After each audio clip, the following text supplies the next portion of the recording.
Hello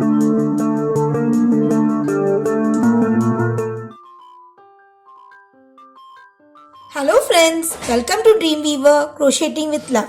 In today's tutorial, I am going to teach you one of our design stitches called Alpine Stitch. Now this is done using basic stitches of crochet like single crochets, double crochet and extended front post double crochet.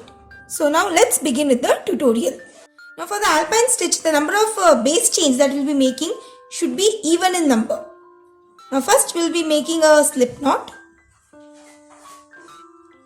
And for this sample, I am going to chain 20.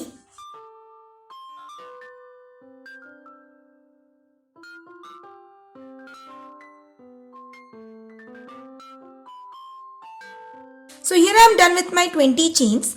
Now in order to work the first row, we need to skip the first 3 chains from the hook and work a double crochet into the 4th chain. The first 3 chains that we initially skipped also make a double crochet. So in all we have worked 2 double crochets. Now the first row is very simple, working 1 double crochet into each of the chains till the end of the row. So just continue working 1 double crochet per chain.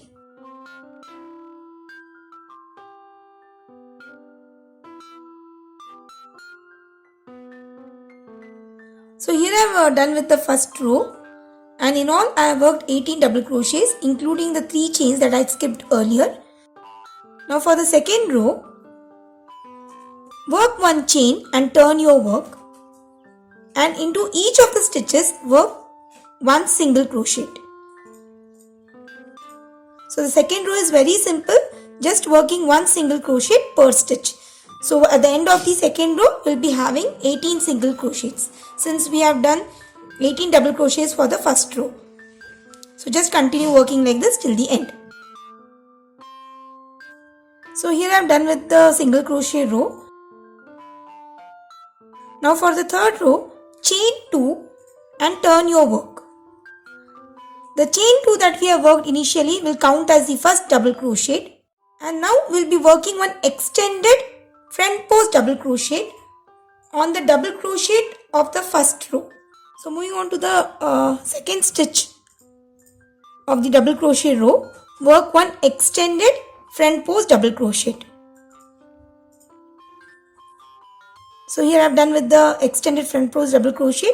Now skip the second single crochet of the single crochet row and work 1 normal double crochet on top of it. Again we will be working a front post extended double crochet. Now skip the next double crochet of the double crochet row and work 1 extended front post double crochet into the third double crochet.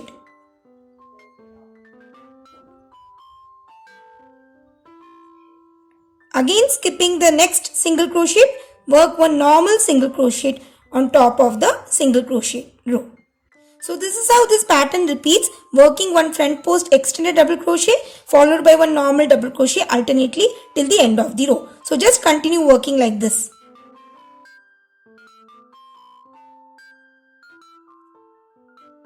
So here I have done with my third row. Now while working this row, we are alternately working on the first and the second row. So we tend to lose out on some stitches. So you should be a bit careful while making the stitches and count the number of stitches at end of each of the row. And since we have done 18 stitches at the start, so the number of stitches should remain the same. Now for the fourth row, work 1 chain and turn your work, and into each of the stitches work a single crochet. So just continue working 1 single crochet till the end of the row. So here I have done with the fourth row, working 1 single crochet into each of the stitches. So I have worked in total 18 single crochets. Now for the fifth row, chain 2 and turn your work. Now this row is same as row 3 with slight variation. Now while working the third row, the chain 2 was considered as a double crochet, but since I had mentioned that it has a slight variation for this row, so here chain 2 will count as a extended front post double crochet. So into the next stitch I will be working a simple double crochet. Now on top of the extended front post double crochet that we had worked for the third row, we'll be working a normal double crochet, and on top of the normal double crochet work for the third row, we'll be working a extended front post double crochet. So the stitches will be worked alternately as we had done for row 3, but the position of the stitches will be swapped. So now moving to the next single crochet, I'll be working a normal double crochet. Skip the next single crochet and work one extended front post double crochet on top of the double crochet of the previous row.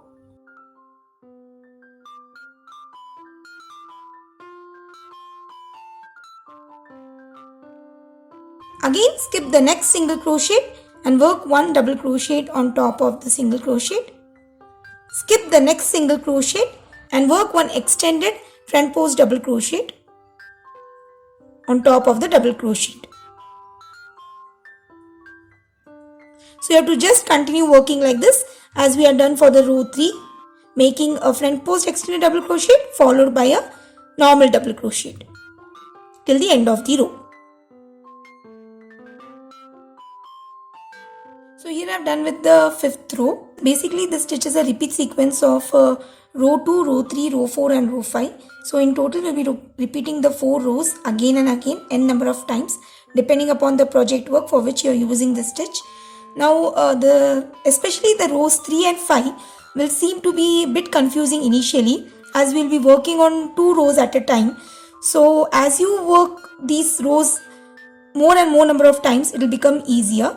The 2 things that needs to be kept in mind while working with the stitch is that first, the number of base chains that you make for your crochet pattern should be even in number, and secondly, when you are working the single crochet round, you should be working on the wrong side of your project work, and when you are working with the row of front post extended double crochets as well as normal double crochets, you should be working on the right side of your project work. Now these stitches can be used for making yokes for the baby frocks or baby cardigans, baby caps, beanies, socks and many more.